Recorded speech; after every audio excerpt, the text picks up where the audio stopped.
A'udzubillahi minasyaitonirrajim. Bismillahirrahmanirrahim. Alhamdulillahirabbil alamin wassalatu wassalamu ala asyrafil anbiya'i wal mursalin wa ala alihi wa sahbihi ajma'in. Subhanaka la ilma lana illa ma 'allamtana innaka antal alimul hakim. Asyhadu an la ilaha illallah wahdahu la syarikalah wa asyhadu anna Muhammadan abduhu wa rasuluh. Allahumma shalli ala Muhammad wa ala alihi Muhammad. Rabbi shrah li sadri wa yassir li amri wahlul 'uqdatam min lisani yafqahu qawli. Allahumma iftah 'alaina hikmataka wa anshur 'alaina min khazaini rahmatika ya arhamar rahimin. Alhamdulillah, apa khabar murid-murid semua? Jadi Ustaz harap pada hari ini kamu semua dalam sihat walafiat, dalam keadaan ceria, happy dan sebagainya. Okey, untuk kali ini kita akan belajar pendidikan Islam tahun 5. Alright. Okey, kita akan belajar bidang akidah, tajuk Al-Malik. Apakah itu Al-Malik? Standard kandungan meyakini konsep nama Allah Al-Malik serta mengaplikasikan dalam kehidupan harian secara beradab dan istiqamah. Seterusnya, standard pembelajaran menyatakan ada dua. Yang pertama menyatakan pengertian nama Allah Al-Alim, nama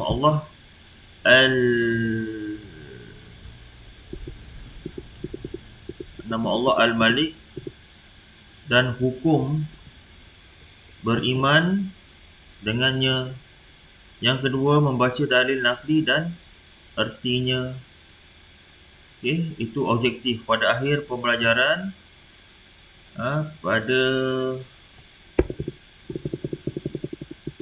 Pada standard pembelajaran kita pada hari ini ialah menyatakan pengertian nama Allah Al-Malik. Yang kedua, menerangkan hukum beriman dengan nama Allah Al-Malik dan berdasarkan dalil nakli. Okay. Yang ketiga, pada akhir pengajaran dan pembelajaran, murid-murid dapat pertama menyatakan apakah nama Allah Al-Malik, pengertian nama Allah Al-Malik dan hukum beriman dengannya. Yang kedua, membaca dalil nakli dan artinya dengan betul. Okey, sekarang kita lihat buku teks pendidikan Islam tahun 5. Okey, tutup dulu tahun 5. Tahun 5, kita terus ke muka surat.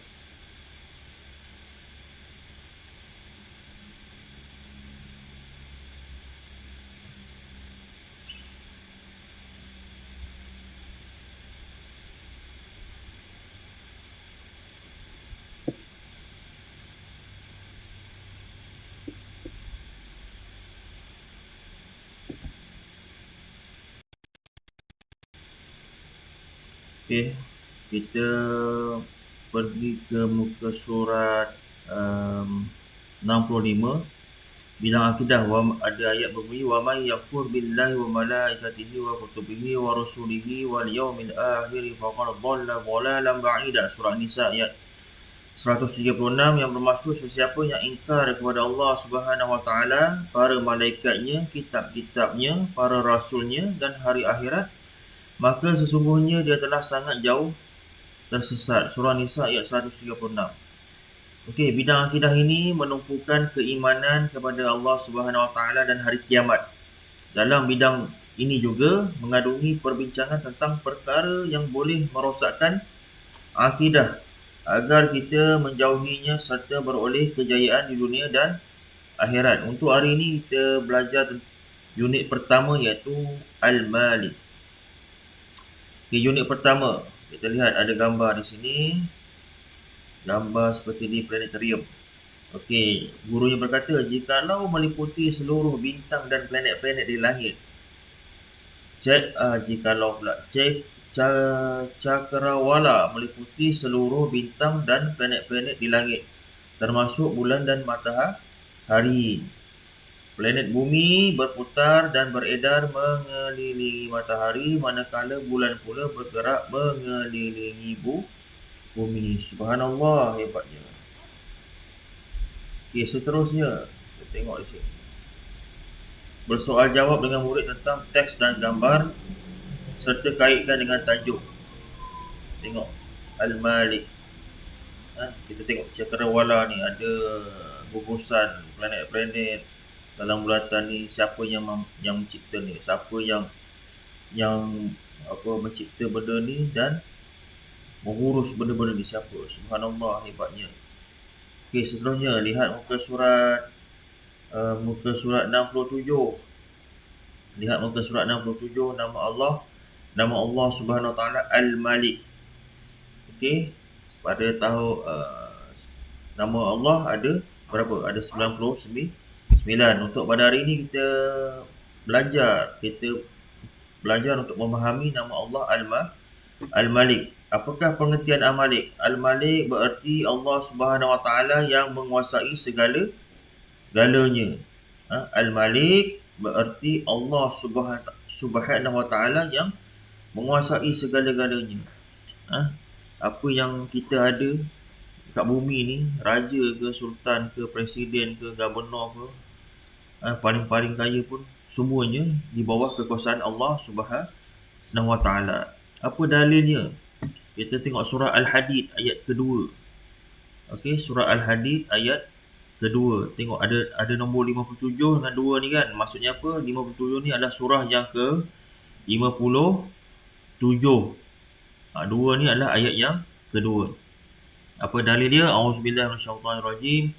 Lahu mulkus samawati wal ard yuhyi wa yumit wa huwa ala kulli syai'in qadir. Ustaz ulang balik. Lahu A'udzubillahi minasyaitonirrajim. Lahu mulkus samawati wal ardi yuhyi wa yumitu wa huwa ala kulli syai'in qadir. Yang bermaksud dialah yang memiliki kuasa pemerintahan langit dan bumi. Dia menghidupkan dan mematikan dan dia maha berkuasa atas setiap sesuatu. Ni gambar kanak murid ni tanya, siapakah pemerintah atau pentadbir alam ini yang memiliki kekayaan di langit dan di bumi? Jawapan dia Allah Al-Malik. Allah lah yang sebagai pemerintah atau pentadbir alam ini yang memiliki kekayaan di langit dan di bumi. Apa dalilnya? Surah Al-Hadid ayat yang kedua. Lahu mulkus samawati wal ardi yuhyi wa yumitu wa huwa ala kulli syai'in qadir. Balik di rumah nanti kalau ada masa-masa lapang, ambil peluang untuk hafal. Seterusnya kita lihat muka surat seterusnya, muka surat 68. Okey, nama Allah Subhanahu Wa Taala Al-Malik. Ustazah, apakah arti nama Allah Al-Malik? Tadi kita dah belajar apakah pengertian Al-Malik. Al-Malik berartinya yang menguasai segala-galanya. Apa itu Al-Malik? Allah itu maha menguasai segala-galanya. Yang menguasai segala-galanya. Yang menguasai segala-galanya. Okey, kita tengok muka surat 11. Muka surat sebelah. Nama Allah Al-Malik. Al-Malik ialah Allah yang menguasai segala-galanya. Apakah arti nama Allah Al-Malik? Al-Malik berarti yang menguasai segala-galanya. Nama Allah Subhanahu Wa Taala Al-Malik berarti Allah, pengertiannya berarti Allah Subhanahu Wa Taala yang menguasai pemerintahan, pentadbiran dan pemilik mutlak segala yang ada di bumi dan di langit. Apakah pengertian Al-Malik? Al-Malik ialah Allah itu menguasai segala-galanya. Yang bermaksud yang menguasai pemerintahan, pentadbir dan pemilik mutlak segala yang ada di bumi dan di langit. Apa yang ada segala yang ada di bumi dan langit ni, kita ni, Allah lah yang pemiliknya, Allah yang menguasainya, Allah yang mentadbirnya. Allah adalah pemilik mutlak. Alright. Okey, seterusnya muka surat sebelah, muka surat 69. Nombor 3, Ustazah, Allah Subhanahu Wa Taala mentadbir seluruh makhluk di langit dan di bumi dengan bijaksana. Nombor 4, Allah Subhanahu Wa Taala mencipta sesuatu mengikut kehendaknya. Nombor 5, seluruh makhluk sentiasa berhajat kepada pertolongan Allah Subhanahu Wa Taala. Sudah tentu seluruh makhluk kita ni, terutama manusia, sentiasa berhajat kepada pertolongan Allah Subhanahu Wa Taala. Nombor 6, bijak anak-anak didik ustazah. Itulah bukti nama Allah Al-Malik. Apakah bukti Allah Al-Malik? Ustaz ulang balik, kita reverse balik. Seluruh makhluk sentiasa berhajat. Mana ada manusia dalam bumi ni tak berhajat pada orang lain. Orang yang paling hebat pun dia memerlukan, macam taklah kita tengok cerita Superman ke apa, Iron Man pun, walaupun dia hebat, tapi dia bila nak lawan musuhnya terpaksa panggil kawan-kawan juga, memerlukan pertolongan. Yang kedua, Allah mencipta sesuatu mengikut kehendaknya. Allah nak cipta manusia, cipta haiwan, cipta pokok, matahari, mengikut kehendak Allah Subhanahu Taala. Lepas tu Allah ni mentadbir seluruh makhluk di langit dengan bumi dengan bijaksana. Apa dia punya bukti dia? Bukti dia kita tengok kejadian siang dan malam. Bagaimana berlakunya proses kejadian waktu siang, waktu malam. Bila kita tengok sains, ilmu falak, rupa-rupanya matahari, bumi mengelilingi matahari, bulan mengelilingi bumi. Fenomena ini menyebabkan terjadinya waktu siang dan malam. Semua ada hikmah, waktu siang untuk bekerja, waktu malam untuk berehat dan sebagainya. Bayangkan, mana orang Allah SWT mentadbir pergerakan bulan dan matahari ini, ikut orbitnya yang dengan maha bijaksana supaya tidak melanggar. Okey. Seterusnya kita tengok muka surat, lihat muka surat 70. Beriman dengan nama Allah Al-Malik. Apakah hukum? Apakah hukum beriman dengan nama Allah Al-Malik? Yang pertama, kita wajib beriman dengan nama Allah Subhanahu Wa Taala Al-Malik. Apakah hukum dia? Hukumnya wajib. Apakah dalilnya? Dalil nakli nama Allah Subhanahu Wa Taala Al-Malik, firman Allah Subhanahu Wa Taala, "Fata'ala Allahul Malikul Haq, la ilaha illa huwa Rabbul Arshil Karim." Surah Al-Mu'minun, surah yang ke-23 ayat yang ke-116. Dalil nakli nama Allah Al-Malik, firman Allah Subhanahu Wa Taala, "Fata'ala Allahul Malikul Haq, la ilaha illa huwa Rabbul Arshil Karim." Surah Al-Mu'minun ayat 116, yang bermaksud, maka yakni dengan demikian maha tinggilah Allah yang menguasai seluruh alam.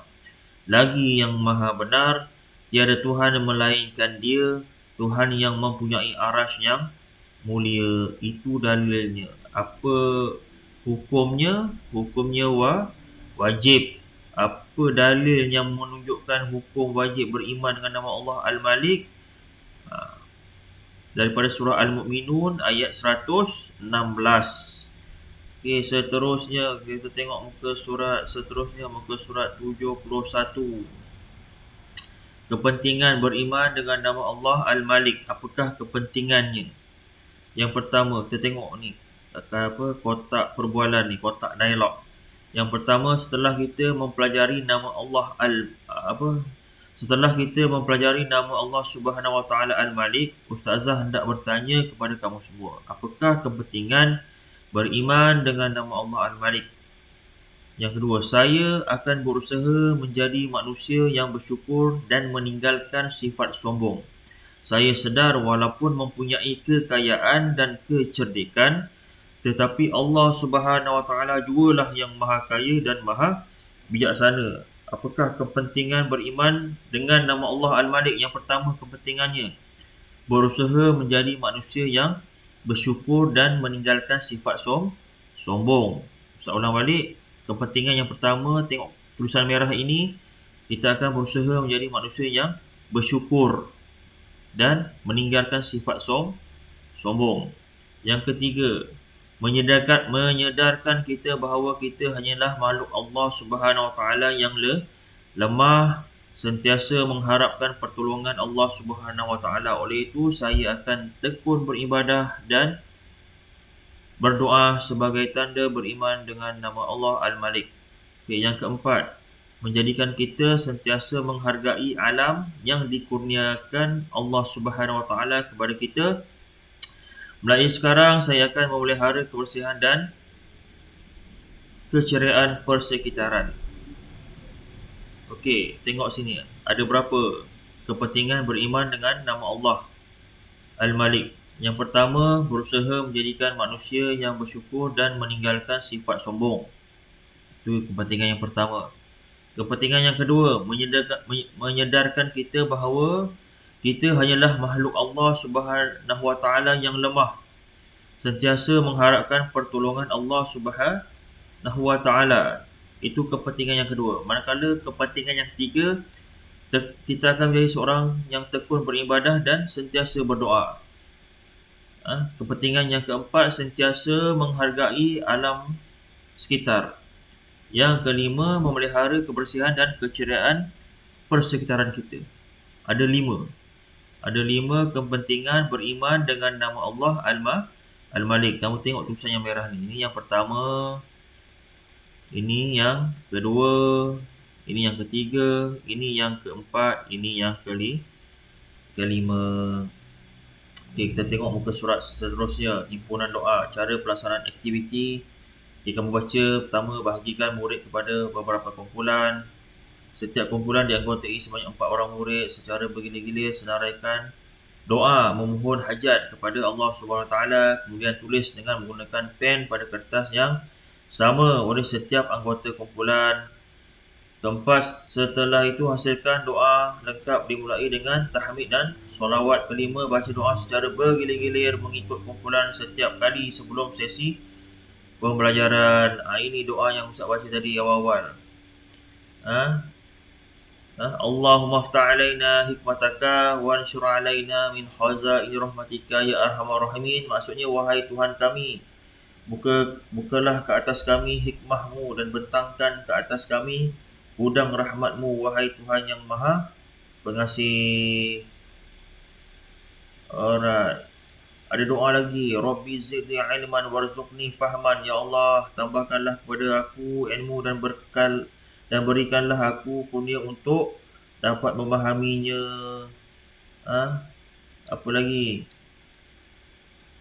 Alhamdulillahirrabbilalamin wassalatu wassalam wa ala asyrafil anbiya wal mursalin wa ala alihi wa sahbihi ajma'in. Ya Allah, ya Tuhan kami, kurniakanlah kepada kami rahmat dan kasih sayang-Mu. Bimbinglah kami ke jalan yang benar dan yang Engkau redai. Ampunkanlah segala dosa kami, dosa kedua ibu bapa kami dan dosa guru-guru kami. Ya Allah, Tuhan yang maha bijaksana lagi maha berkuasa, kurniakanlah kepada kami iman yang teguh, akhlak yang terpuji dan istiqamah dalam ibadat kami. Anugerahkan kepada kami, Ya Allah, akal yang bijaksana dan kesihatan yang baik. Lapangkan dada kami dan mudahkan urusan kami dalam menuntut ilmu. Ya Allah, ya Tuhan kami, jadikan kami anak yang soleh, murid yang baik dan sahabat yang saling membantu dalam kebaikan. Makbulkanlah segala doa kami. Rabbana atina fid dunya hasanah wa fil akhirati hasanah wa qina azabannar. Wa sallallahu ala sayyidina Muhammad wa ala alihi wa sahbihi wa sallam. Walhamdulillahi Rabbil Alamin. Apa rumusan? Rumusan terakhir, kita wajib beriman dengan nama Allah Subhanahu Wa Taala Al-Malik dan membuktikan dengan menjadi hamba Allah Subhanahu Wa Taala yang taat dan bersyukur atas segala nikmatnya. Poin nampak ni batu permata, selalu berdoa memohon pertolongan Allah Subhanahu Wa Taala. Allah tu maha menguasai sesuatu. Kita mestilah wajib mengharapkan apa sahaja daripada Allah SWT. Okey, fikir bernas. 1. Lakukan aktiviti secara berkumpulan, membaca dalil nakli dan maksudnya. Apa dalil nakli tadi? Kita dah belajar tadi. Kalau dapat hafal lagi bagus. Nyatakan erti nama Allah Al-Malik. Allah tu maha menguasai segala-galanya. Lepas tu membantahkan kepentingan beriman dengan nama Allah Al-Malik. Yang kedua, secara berkumpulan dapatkan maklumat daripada internet tentang kekayaan Allah SWT. Ini kamu boleh buat ni secara berkumpulan, tak payah berkumpulan, buat sendiri-sendiri di rumah kalau ada capaian internet. Dapatkan maklumat daripada internet tentang kekayaan Allah SWT. Yang kedua, dapatkan maklumat dari internet tentang kebijaksanaan Allah SWT mentadbir alam. Yang ketiga, mempunyai rakan yang bijak tetapi bersifat sombong dan tidak mahu membantu rakan yang lain dalam pelajaran. Berikan nasihat kepadanya. Apakah nasihat yang kamu nak berikan kepada sahabat-sahabat kamu jika ada sahabat kamu yang sombong dan tak mahu membantu rakan lain dalam pelajaran? Okey. Jadi itu sahaja. Kita ulang balik. Sebentar tadi kita dah belajar tentang nama Allah Al-Malik. Apa itu maksud Al-Malik? Maksudnya Allah itu maha menguasai segala sesuatu yang ada di alam ini. Lepas tu, apakah hukum beriman dengan nama Allah Al-Malik? Hukumnya wajib. Kemudian apakah dalil nakli? Dalil naklinya daripada surah Al-Mu'minun ayat 116. Fata'ala Allahul Malikul Haqqu la ilaha illa wa rabbul arsyil karim. Yang bermaksud, maka dengan demikian maha tinggilah Allah yang menguasai seluruh alam lagi yang maha benar, yang tiada Tuhan melainkan dia, Tuhan yang mempunyai arsy yang mulia. Seterusnya, apakah ada 5 kepentingan beriman dengan nama Allah? Yang pertama, berusaha menjadi manusia yang bersyukur dan meninggalkan sifat sombong. Yang kedua, menyedarkan kita bahawa kita hanyalah makhluk Allah SWT yang lemah, sentiasa mengharapkan pertolongan Allah SWT. Yang keempat, yang ketiga, tekun beribadah dan berdoa. Yang keempat, sentiasa menghargai alam. Yang kelima, memelihara kebersihan dan keceriaan persekitaran. Jadi itu sahaja untuk hari ini. Kamu baca dan akhir kalam, Ustaz harap kamu semua sentiasa okey, baik-baik saja dalam waktu PKP ni. Jadi jagalah, tolong-tolong ibu bapa di rumah, tolong-tolong kemas rumah, tolong basuh pinggan dan sebagainya. Jangan lupa solat 5 waktu dan mengaji juga. Jadi itu saja. Sekian, wabillahi taufiq wal hidayah. Wassalamualaikum warahmatullahi taala wabarakatuh.